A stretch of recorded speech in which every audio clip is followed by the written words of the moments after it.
Welcome to episode 5 of Binging Bridgerton, a podcast series going episode by episode through everybody's favorite new historical romance. I'm Beth, and this morning I'm joined by my co-host Amrita. Good morning, Beth. And by one of our favorite people from Twitter, Sal. Sal, thank you so much for coming on to do this crazy show with us. Good morning. Thank you so much for having me. In episode 5, we are dealing with the fallout of everything that happened in episode 4, mainly Daphne and Simon's surprising decision to marry in haste. One of the people who is directly concerned is, of course, Prince Frederick, who is a complete mensch. Most jilted lovers in stories like this turn out to be, at least a little bit huffy or a little unpleasant. But the prince is actually a prince, and he is delightful. He comes and he meets Daphne, and he has no hard feelings, and even puts in a good word for her with the queen, who is not pleased. Also, the prince is still not asking my big question, which is, where's the necklace? Yeah, justice for the necklace. Sal, were you as taken by the mystery of the necklace as I am?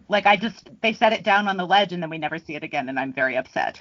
Oh my God, I was clearly thirsting for Simon too hard to clock the disappearance of the necklace.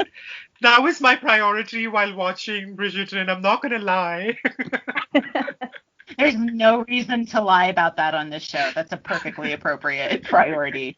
Sal, what are some of the plot points that stood out for you? I think the queen, complicating the picture of the queen a little bit, adding some of the nuance to how we're supposed to see her, because at first we see her as sort of this capricious, bored, imperious figure, and then I think in episode 5 is when we really get to see what her domestic life looks like, because her husband is experiencing some sort of degenerative mental condition, and he thinks she killed their child or is responsible for their child's absence and is, sort of lashing out against her. So, you really get a sense of the pathos of the character, that she's doing a lot of this stuff to amuse herself because she's got this really sort of horrible, tragic thing happening in her life that she doesn't want to look at or pay attention to as much and wants that distraction from. So I think that was something that really stuck with me, because she is a supporting character in a lot of ways. She's not a primary character, but at the same time, she's the one who catalyzes everything, because she's the monarch. She's the one who's really in control of all of these people's lives in a very, very significant way. I think they did a very smart thing in the series, which is that they completely ignore the fact that there is a regent. I wonder if they're going to bring him into the series later on as a character, because in Regency novels, he's usually, a large character.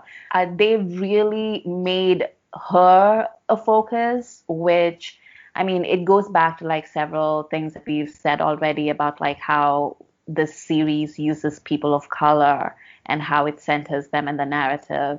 And it's always doing it in unexpected ways that sometimes it works really well and sometimes it doesn't. And I think this one actually does work, as I was saying. Yeah, I completely agree. Mm-hmm. Simon is interesting in this episode because he decides to use his words in a very productive way, which is kind of making up with Anthony. Their friendship is one of the things that is puzzling to me throughout the series. And he makes a doozy of a speech to the queen, trying to convince to give them a license to hurry up their marriage. And it's pretty wonderful. What did you both think about Simon Queen's speech? I think a lot of why Bridgerton works is because, I don't know if I'm pronouncing his name right, but Regent Page's performance is just right. He's very much how I would envision the lead of a romantic, sort of a romance novel, especially a historical romance novel. He's just the right amount of sexy and earnest, but also sort of sardonic and all of those things.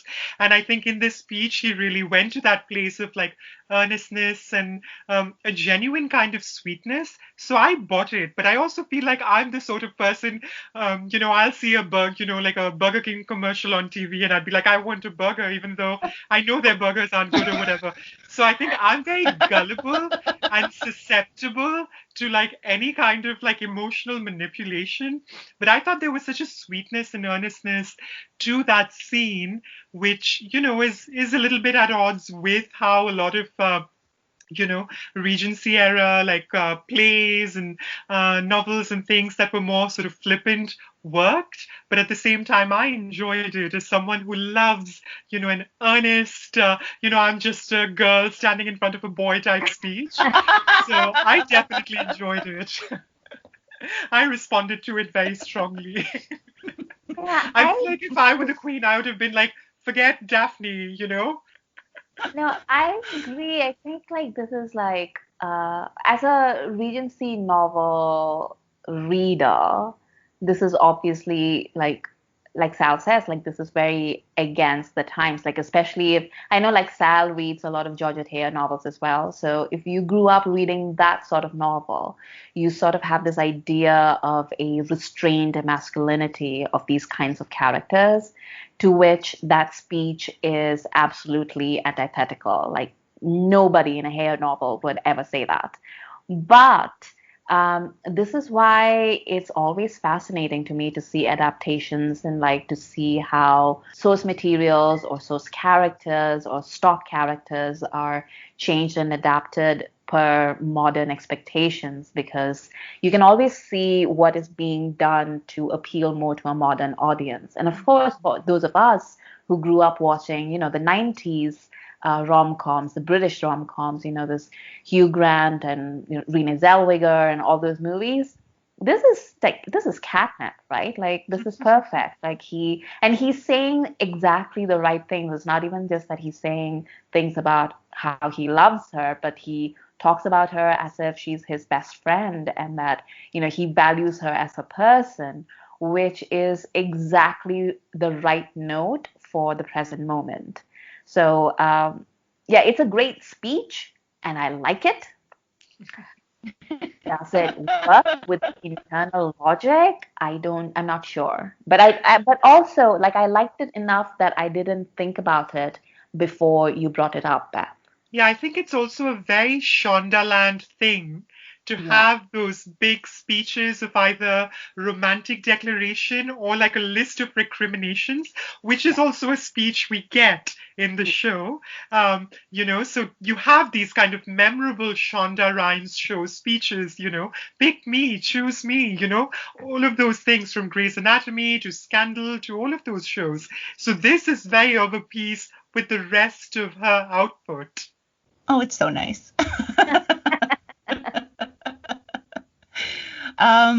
What's next? Oh, Penelope and her eavesdropping. She gets exactly what she deserves for putting ears to doors and finding out way more than she can handle about Marina and her designs on Colin. And Marina actually getting Colin to propose with basically no trouble whatsoever. Amrita, tell me, in your experience with romance novels, is this how entrapping a man for a girl in a bad situation typically goes? Well, it doesn't. We don't really see a lot of that in the classic Regency novel. I think mainly because what Marina is doing right now is morally reprehensible. And generally speaking, when we are talking about a heroine in the Regency era novel, she tends to be more Daphne than Marina. So I would say that Marina's tactics are definitely novel. And again, like I've said before, like Marina as a character doesn't really exist in the books. So this entire thing about her and Colin and what she's doing right now to both him and to Penelope, all of that is like brand new and is invented for the show. And I have to say, like, I wasn't really that upset with Marina doing the best that she can. I mean, would you rather, like, in episode 6, there's a speech where she makes to Penelope that we'll talk about later. But would you rather marry somebody who looks like the crypt keeper, or would you marry Colin? I mean, I don't blame her for choosing Colin. And Colin is an idiot. Let's not, let's not give him the benefit of the doubt. Like, he is behaving in a way that makes no sense whatsoever. He is young, but he is not that young. Like, he's older than Daphne, but he behaves like an idiot throughout this entire process. Like, he's literally like, let's kiss. And he's like, oh no, like, that's too bad. Let's just get married instead. And I'm just like, what are you doing? You're an idiot. Yeah, it's not gonna work out really well for Colin, is it? Let's talk about the art parties. It's fast times at Granville High, like there's all sorts of people doing all sorts of things, and every worst stereotype about bohemian artists, probably. Oh my God, yes. I think I kept hoping for the show to get queerer, and like I think that's the closest it got. So that was fun for me. I was like, at least one of the innumerable Bridgerton siblings ought to have like a queer plot line, like a queer romantic plot line. And I thought this was going to be it. But instead we got like this threesome moment, and we see a little bit of the couturiers, like sort of extracurricular activities. So that was interesting, and it sort of comes into play to see her as more of a person later, because we do have more questions about who she is as the show goes on.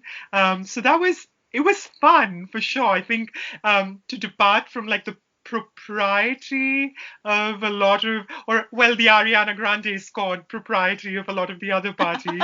I definitely enjoyed the little foray into, sort of like that artistic kind of like world that we don't see as much on this show, because it's very much, the haute monde. And I think it was fun for me. I enjoyed it. I thought it was, as you said, it was very the sort of thing, like very kind of eyes wide shut light. But I definitely enjoyed it, although I thought they could have gone even further. But maybe this is not the show for, going further on that front. But who knows? Season 2, perhaps. I totally agree with everything that you're saying, and I think it's so important to consider how the show might become more queer. Let's have more of that in the next seasons, especially because Benedict is one of the more interesting Bridgerton siblings as far as I'm concerned. And also just because it does let us see exactly what you said, more lives of more different kinds of people. And obviously these are all still rich or rich adjacent people, but still the idea of flattening out some of the social levels that are so important elsewhere in these kind of scenes is really interesting, and it opens up potential for conversations I think that happen in later episodes with Benedict and the artist. But it's still pretty great even though it's short. So the thing that interests me about that entire thing is that there's a couple of things. Like, one, at this time in the United Kingdom, homosexuality, or what they called sodomy back then, is actually a punishable offense, which is why, Granville later approaches Benedict to make sure that they're cool, because if somebody reports him to the police, then, or to the authorities, because they didn't really have a police system back then Granville is going to prison. So it's a real thing. Like, he's playing with his reputation every time he chooses to be with the person that he loves. And he's forced to be in the closet, obviously, but he also is forced to like have a wife. And, we see a bit of that relationship down the road as well. And everything that is happening between Benedict and Granville, like, you're right, like what Sal was saying about like how she thought that it might be Benedict getting, a sort of mentor in the queer world of the Regency. That's basically what I thought would happen as well, because I'd heard rumors about how there was going to be a queer character, and it turned out to be Granville, but I thought it might be that they change one of the Bridgerton siblings and, do something with it. And Benedict would have been like a really good choice for that, because I'm not a big fan of his plot line in the books, which has like really weird power dynamics, like his story. So if they wanted to change that up and make, Benedict bi or something, like I would be here for it. And what's weird to me is that Shondaland is so good at addressing things like that. I mean, they've had really excellent portrayals of lesbian characters and of bi characters and gay characters on other shows such as Grey's Anatomy, and Station 19. Well, who watches Station 19? I don't know, but like, other shows. And so it's not like they don't know how to approach queer relationships. So I don't know why they wouldn't just do that. I mean, they're just making so many changes anyway. I don't know why they couldn't just go all the way with that. I feel like they keep hinting at it because there's the bit with, his romance with like that other sort of young Twinkie lord person, Granville's romance. And then I feel like it's something that they keep hinting at in a way that feels consequential. So I hope it pays off because I also don't think that the romantic plotline that we get for Benedict in this season is particularly compelling, even though it ties into the overall plotline and sort of the overarching kind of like question of who Lady Whistledown is and how, she must continue to be able to write and so on. It's not particularly compelling on a chemistry front. And, with in those like brief moments we have with him looking at Grenville and Grenville's lover and those things, there's a little bit more of a sort of frisson of like interest in chemistry. And I hope they explore that a little bit more. 100%. 100%. Speaking of things that are not fully done, let's talk about Violet giving Daphne the worst sex advice ever. And as Amrita has pointed out in our planning notes, this is a woman who's had 8 children. So she knows something, and she tells her daughter absolutely nothing. I do think that there's a nice companion piece to this conversation in a later episode that we'll get to. But for now, Violet has not prepared Daphne very well for anything with her husband. I mean, maybe a little bit as a duchess, although she bungles some of that too, as we'll see. But she's just completely unprepared, and it's funny, and it's also sad. Like, what a horrible thing to do to your daughter as you send her out into the world, and literally she's going off into the countryside, into what's being filmed in Yorkshire. So she's not near home, she's not near anyone she knows, and she's stranded with just utterly unprepared.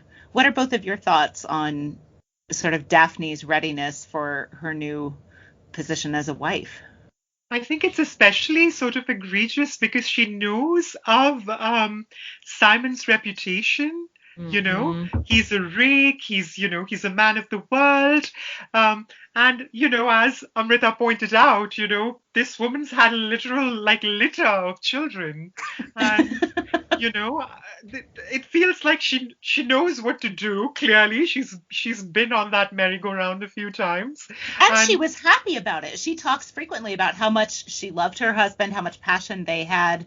She's actually someone with lots of relevant experience emotionally as well, and she just doesn't share it. I think that also, can be traced back to the inconsistencies in how Violet is written on the show. Like, we see her as this sort of powerful matriarch in some moments, and in other moments we see her as someone really kind of waffling in that role and not knowing how to assert herself or prepare her children or be in their corner in a way that's, substantive and useful. And I feel like that points towards the writers not necessarily knowing how to write this interesting older woman character in a way that's compelling. Because honestly, one of the big things about the show, it's called Bridgerton, and that family is sort of the focus in a lot of ways. They don't really, she's the linchpin of the family in a lot of ways, but they don't really figure out how to write her in a way that's compelling, even though the individual parts of a woman who has the rare, unusual marriage of passion, who loves her children, likes being around them, all of those individual bits are compelling. They don't quite come together for the character throughout the show. And I think this is sort of a symptom of that as well. Yeah. I did love that she got to be drunk in this episode, at least. That was very funny. Violet being crap at giving her daughter advice, I mean, it's left to Simon to fix things, so to speak. And of course, Simon being Simon is not exactly the most thoughtful person in the world, and so um, he ignores Daphne at their wedding and then takes her into the countryside and tells her they're going to be spending their wedding night at some random inn on the road to his far off estate. And Daphne is clearly not pleased about any of this. And she thinks Simon hates her, hates being married to her. And then he shows up and he's just like, I burn for you. And then, of course, things are very different from what Daphne imagined. What I like about that particular scene is that they're both idiots and then they both realize that they're being idiots. And then immediately they just have all this freedom to be with each other. In this episode, when we see their wedding night and we see, Daphne and Simon basically make love for the first time, the camera chooses to focus on Daphne's experience of the whole thing. And of course, like, Simon is beautiful, obviously, and we get to see a bit more of him, so to speak. But he is clearly an accomplished lover, and Daphne is super into it. Like, you can see that she has found a brand new obsession as the camera pans to her face, and she's just like, all right, this is what marriage, it's great. I would love never to have to hear again the dialogue from a man, this is going to hurt a little bit. I feel like that is something that I have read over and over and over and over again in historical romance that has like a virgin lead, which is like pretty much every historical romance. It really doubles down on an issue we spoke about before, which is that to keep someone ignorant is to keep power over them, and it just reinforces that. And I know that that is the experience of these characters, their life experiences to this point, but I'm sure that the show wants us to understand it as respectful or kindly or something, but it still kind of creeps me out. I will have things to say about that in the next episode. So. Anything else plot-wise in episode 5 we want to discuss? Cressida Cowper and Daphne have Cressida's probably going to be there in the next season. She's sort of like seen as the big villain.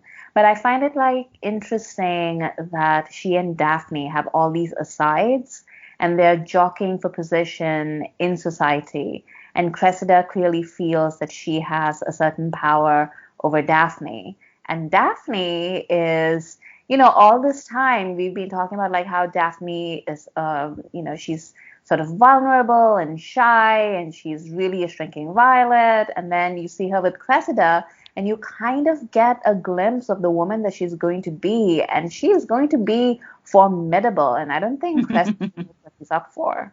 I love Cressida, and I love the fact that there's somebody sort of dangerous out there who is Daphne's peer. And I mean, slightly less now that she's a duchess, but still, because one of the things I think that this show flirts with but doesn't do as much with as I want is friendship. I don't think Daphne really has a friend, but at least she has a frenemy who's obviously converting into an enemy. But I'll take it because I like the conversations that happen within a generation of people. And while we know the Bridgerton siblings are all really close, Daphne doesn't really seem to have a useful confidant or anything within her siblings because her relationship with Eloise is a little bit more parental in a way. And I love that we kind of get that with Cressida. Let's talk about friendship a little bit in this show. We have Eloise and Penelope, who obviously have difficulties but are friends. And we have Will and Simon, I think. And Anthony and Simon are supposed to be friends, but they're terrible friends to each other.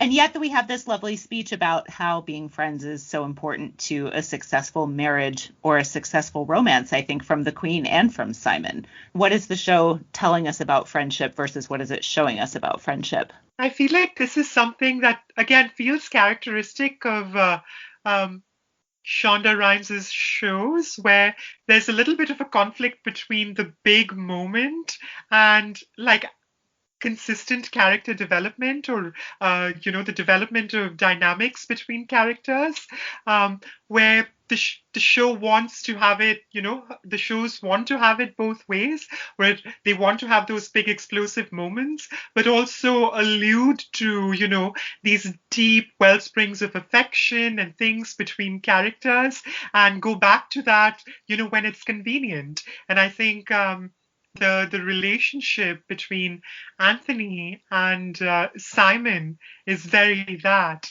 where you don't really get a sense or a handle on that relationship. I don't think they have any particular friend chemistry. I kept almost expecting them to say, oh yeah, they used to like I don't know if I can swear, but they used to, get it on, and, back in the day at Harrow or Eton or whatever, because I felt that it was a very kind of Harry Potter, Draco Malfoy kind of tension.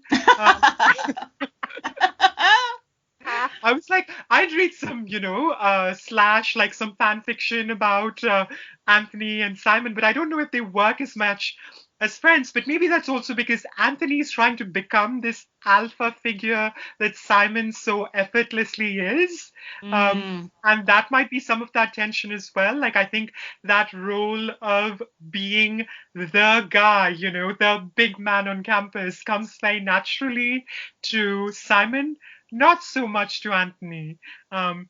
As we see in the early episodes, especially where, I think I was not the only one who was confused as to why he seems to be like cock blocking every relationship that his sister has going on. At some point you're like, this is creepy. And I think that's Anthony. Like, I think he's really sort of figuring out how to be like, that guy, the patriarch, the big guy. And you do sense a little bit of a resentment of Simon, to whom decisions come much easier, often fatally, but still. That's such a good observation, that they complement each other in terms of what is easy for them. What else? Anything else we want to talk about theme-wise in this episode? No, I think like this episode is really about the wedding. Yeah. Oh, I have a question about the wedding. Since you both read these romances much more than I do, is it common for there to be so few people at the wedding? Well, this is a special license wedding, so they don't have, it's just taking place. So special license weddings are, so there's like in historical romance novels, especially around this time period, you have your formal weddings, which are, take weeks or even months. Sometimes it's like a year or something to plan, and it's grand and it's huge, and there's like society weddings and it's written up everywhere, and the bride gets a giant trousseau and everything. And then you have special license weddings, which are seen as slightly shady, because it's like, why do you have all this rush? So the way that they sell it in this particular story is that Daphne and Simon are so in love that they just have to get together, which is a discreet way of saying they really want to bone. So, they can't wait, and so they have to get married, which is seen as very romantic in this time period.